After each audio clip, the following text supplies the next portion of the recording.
Welcome to Ballin, a game 4 preview between the Denver Nuggets and Miami Heat right here. Alex Campbell with us, fired up Alex. And this guy wearing a hat, I don't know who he is. I assume it's a Ballin himself, Drew Ebanks on pointbasketball.com. Take I'm off the wearing hat. my Corey Joseph hat. Yeah, Shout out to first of all, DJ. yeah, shout out him. Yeah. But I take away the first name. What the name you said again? I said Corey. No, take away the first name. What was his name? Corey Joe. No, he doesn't get it. Take away the first name. Corey J. Alex, can you help this guy? He failed grade 1 3 times. If you take away the first name, his name is Joseph. Yeah, okay. So why didn't you say that? Yeah, okay. I did. I said Corey. So what a way to start off this. Enough of you. We're going to go. I'm hyped for the game, man. I'm hyped for the game, Joseph. Yeah, we're going to go to the Rhodes Scholar, like the Greek calls him, Alex Campbell. Alex, what do you expect in game 4? Is it a Rhodes Scholar or a Rhodes Scholar? That's what I was just wondering. No. Listen, if you know wrestling, Rhodes Scholar is Cody Rhodes and Aaron Stevens. It's a wrestling term. Rhodes Scholar. All right? Enough with you. He's already getting me fired up already. Since I'm the president of the provinces of Canada, I can revoke you, Captain Canada, and give it to Captain North America, Alex. Go ahead, Alex. What do you expect in game 4? Alex is muted. Alex, we can't hear you. Oh, God. Alex, we can't hear you, bud. Yeah, can't hear him. So much for your live debut on Ballin. Hello? There you go. We can hear him. Go ahead. I expect Jokic and Murray to roll again. Ultimately, they were the first, not just 30-point two guys to have 30-point triple doubles in the NBA Finals. They were the first all time to have a 30-point triple double, a pair of those in an NBA Finals game. First time all time in any, that's regular season as well. So they're on a roll that I don't think can be stopped. You've heard lately, or at least I have, they've been compared to some of the greatest duos in NBA history. And I think they're really on track for that. I've spoke very highly of Jokic of late as well. I call him pretty much the first, like I've told you, point center in the NBA. Listen, I told you in Toronto, we have a mall called what, Drew? Center Point. His name is Center Point. Center Point. That's right. All right, Drew, what do you expect in game 4? Man, I expect a battle. I expect both teams to lay it all on the line. This is the game of the series, obviously. Yeah. If the Denver Nuggets win this, it's pretty much done. It's a wrap. It's over, probably over in 5. If Miami can tie it, there's a chance this series can go to 6 or 7.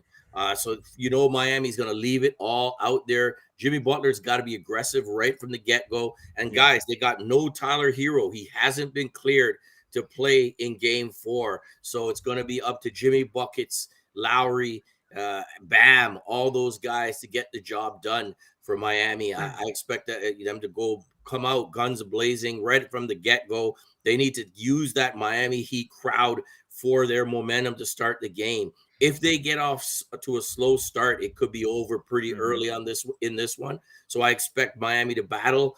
But in the end, I think the Denver Nuggets are going to take this one in a nail biter. Call it 3 points. Denver Nuggets get it. They go up 3-1 in this series. Alex, you know what I always say? He's wrong. Miami is going to win this game. Miami is going to win opposite 3 or 4 points there. It's going to go 2-2 back to Denver on Monday. 2-game layoff there. 2-game layoff. What do you think the score is going to be tonight? I would say Denver 111 and Miami 98. Wow. That's my prediction. A 15-point win. Yep. Almost. Yeah. I think I really think Denver's gonna roll. And Drew, I think you're right. I think this is the biggest game of the series. But I just think they're such a dominant favorite here. And let's be honest, Butler, I think just might kind of be out of gas. We've expected him to show up in that playoff Jimmy mode time and time again in these finals, and so far he has not. Not with the level of aggression that it would take that he showed in the Boston series even. So. And maybe he's just kind of hit that wall. I mean, that happens sometimes. But so far he hasn't, and that's exactly what he needs. Like I said, they had the first tandem 30-point triple doubles, while Jokic also set a record for a 30, 20, and 10 night. You know what I mean? And so that offense is not going to slow down, not dramatically, which means your offense ultimately needs to keep pace. And they won't do that if Butler doesn't score some, at least I would say 40 points. Couple of housekeeping things. I don't know if you heard in the NBA today. It looks like the coaches are going to get a second challenge if the first one is successful. What do you think about that, Drew? I think it can be good in a way. I mean, obviously, if you're successful, you get another chance. I think that's a good thing. Obviously, the NBA kind of, I don't know if they're kind of making up for referees kind of messing up a bit. But maybe they're also looking at the fact that the game is so fast-paced, guys, that the refs are ultimately going to miss calls throughout the game. So I'm not averse to them getting a second one if they've been successful at all. All right, Alex, same thing. Yeah, the same thing pretty much. I mean, I think it's a positive change, and it also, I think part of what they're doing by saying if you get the first one correct, you can get a second one, is that they're encouraging you not to strategically use the foul call. The challenge. They're encouraging you not to use it as a free timeout, basically. You know what I mean? And so I think it's a smart move by the NBA, and I think it'll result, ultimately in the intended purpose of the review. All right, so James Harden also is torn beside he wants to sign with Philadelphia. He wants to sign with Houston. He wants to sign with Barcelona. He wants to join the On Point League. Drew, you're the manager of the On Point League. Convince the Beard to sign with the On Point League. Convince him. Let me see how you convince him. Alex, I don't want the beard. Straight up. You have a beard. What do you mean you don't want a beard? Big up to the beard. There is no team that I could be managing that I would want James Harden playing for my team. I'm sorry, guys. That is not the type of player that I envision on any team that I run. I don't like his style. I don't like the one-on-one. I don't like the fact that he chooses his spots. And I don't like the fact that he gets nothing done, absolutely zero done in the playoffs. It's proven. He flops. He doesn't know what he's doing. When playoff time comes, he's a no-show every single time. Go check the history books. James Harden is not a big-time player. Alex? Yeah, no, I completely agree. But do you think that this rumor of him to the Suns has any merit? The Suns, hell no.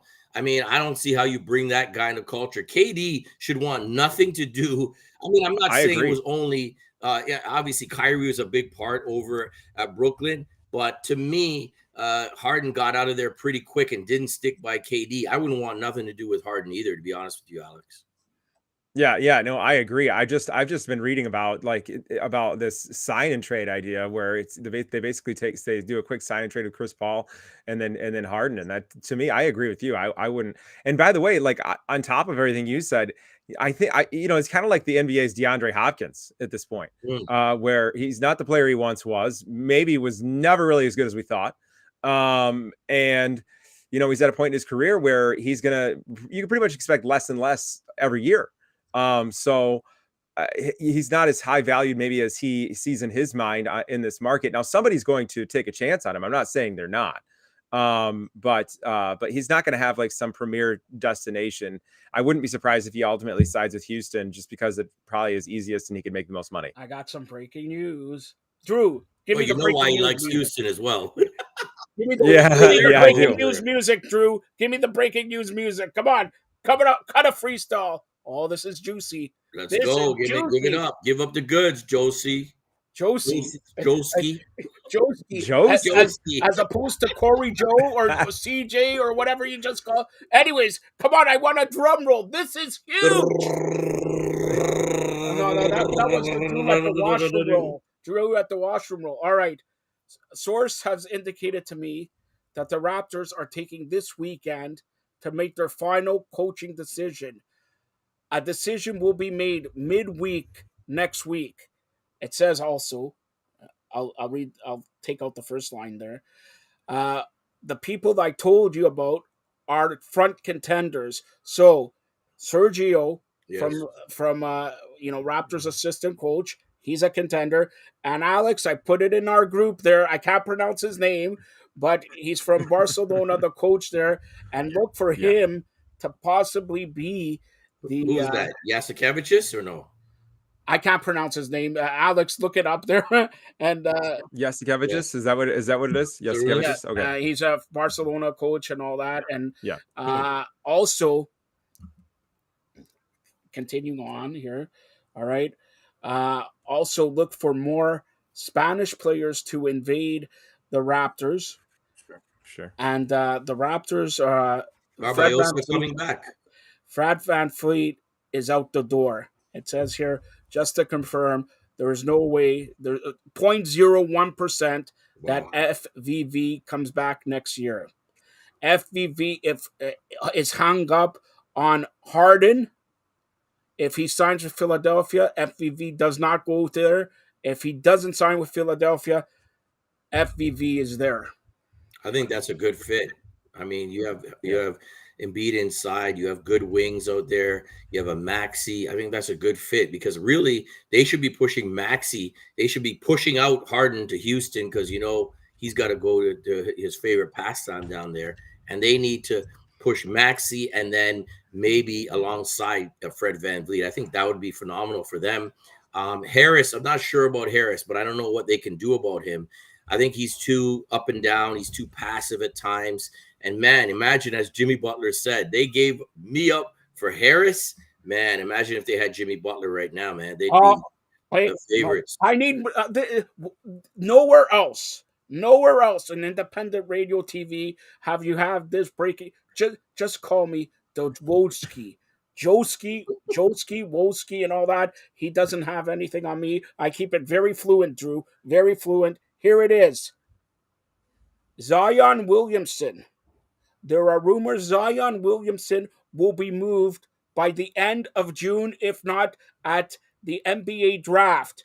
It looks like right now Orlando and New Orleans are talking about a multiplayer deal.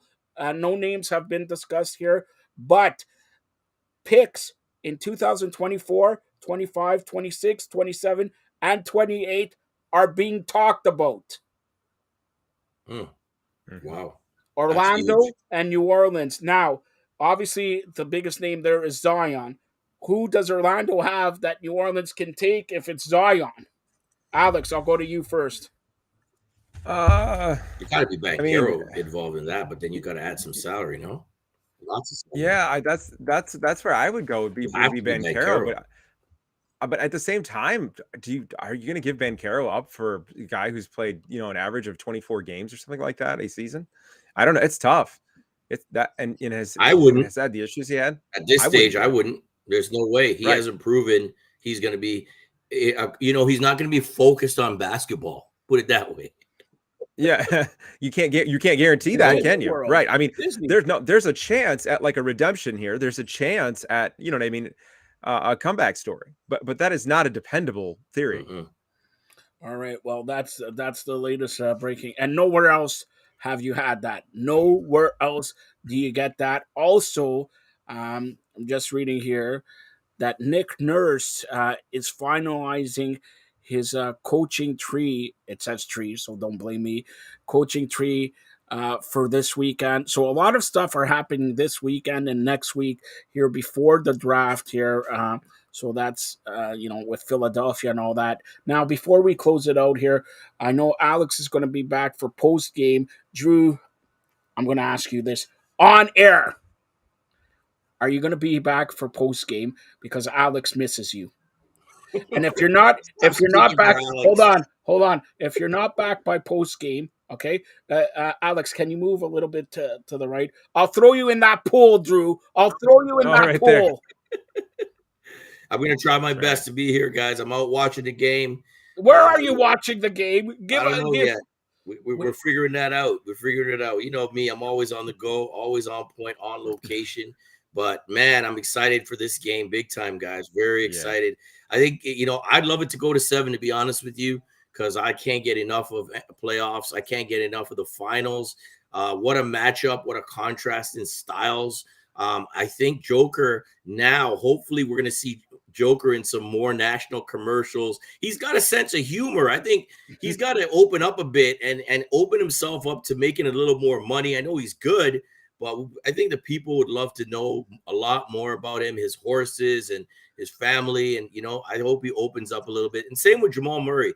Jamal has a personality underneath it. If you see some of those interviews they've been doing at the finals, he's a very intriguing personality. And if you go back and you look and you Google his name, you talk about his father, Roger, and, the meditation sessions and bringing him to the games, that his father was playing from a way young age. And also Kitchener, Ontario. Obviously, people know about Toronto.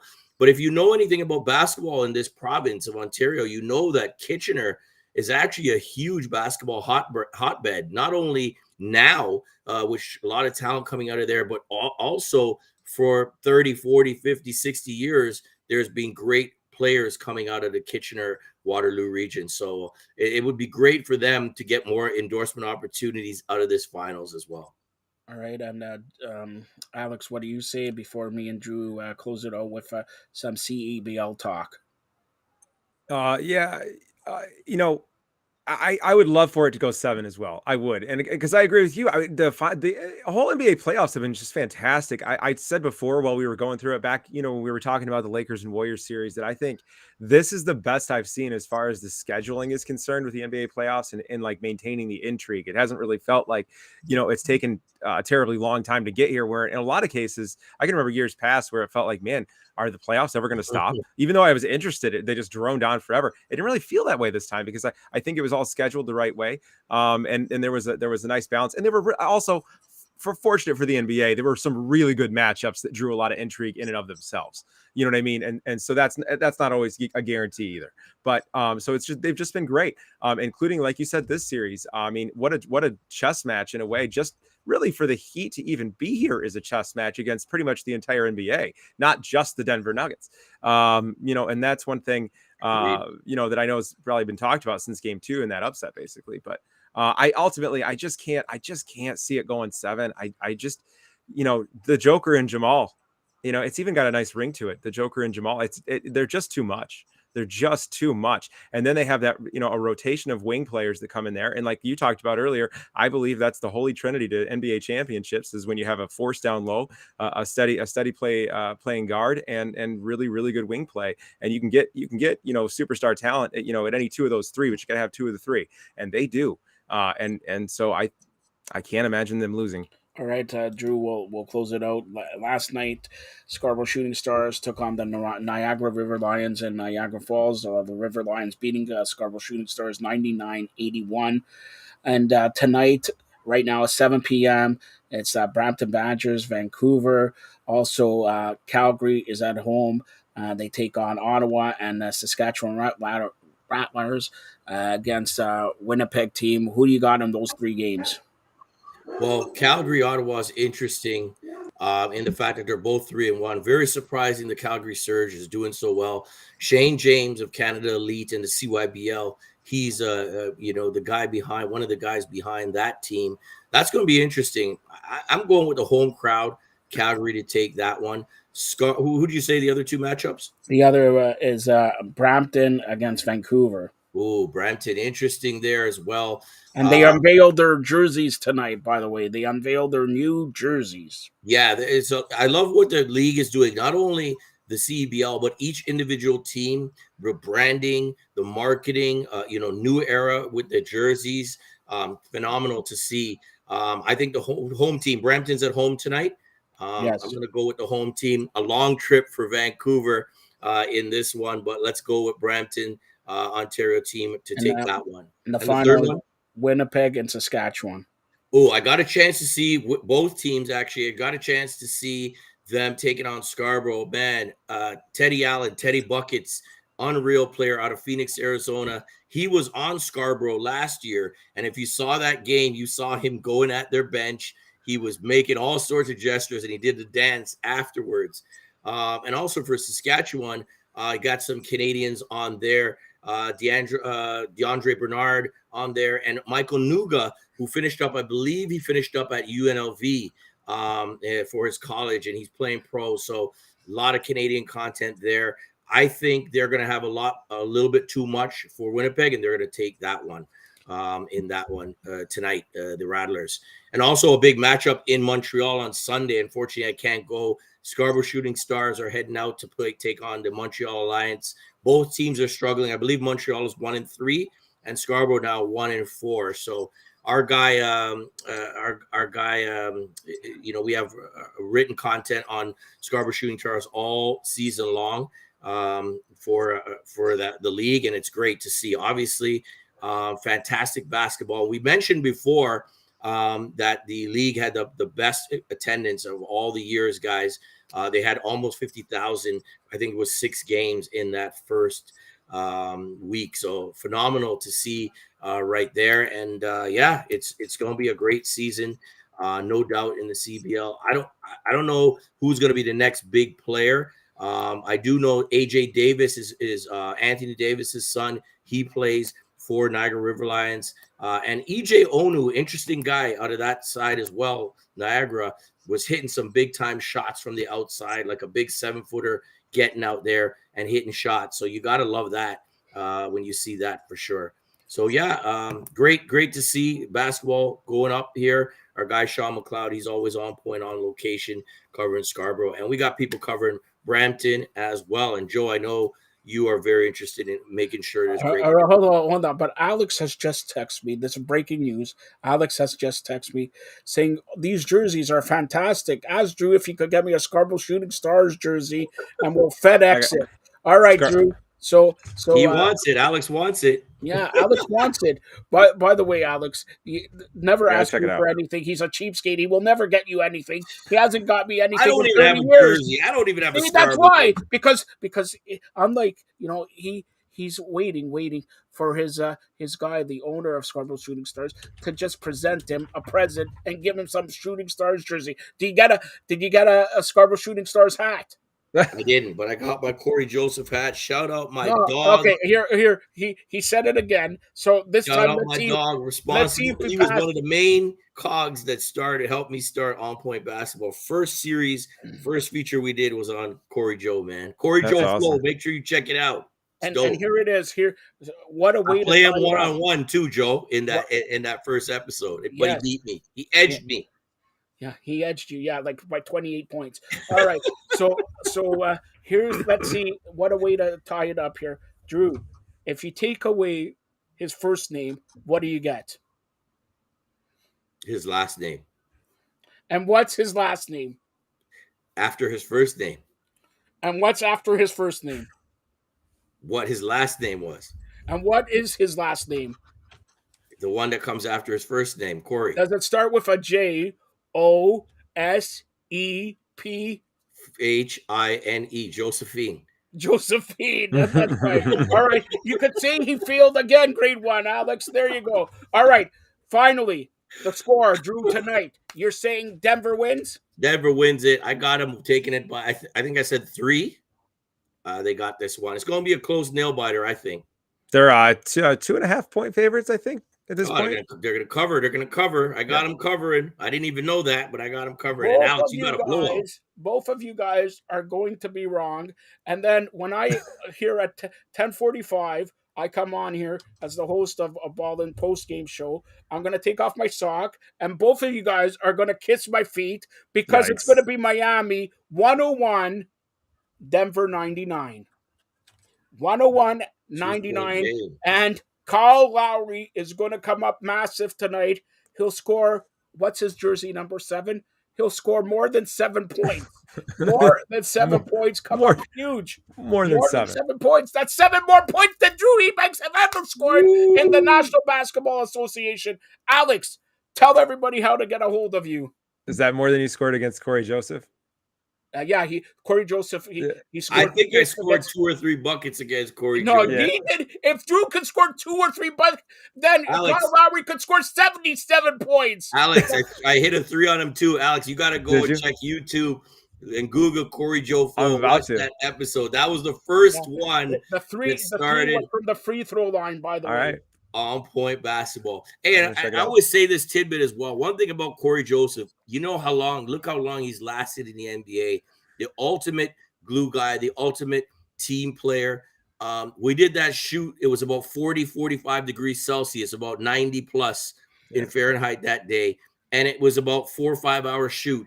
And during that whole time, never once did Corey say, "Hey, Drew, are we almost done?" Or, "Hey, Drew, I got to go." He did it. He shot it. We shot it, took all our shots, did all our interview segments. And it was just great because he reached out to me at a Canada basketball event and asked me if I wanted to do anything, having covered him through AAU in high school from winning 2 provincial championships. So Corey Joseph is one of the most outstanding people, human beings on the face of the earth. And I'm proud to say he's a Canadian, but you guys got him right now for most of his career down in the States. But we were glad to have him in Toronto for a couple years as well. So just shout out my guy Corey, man.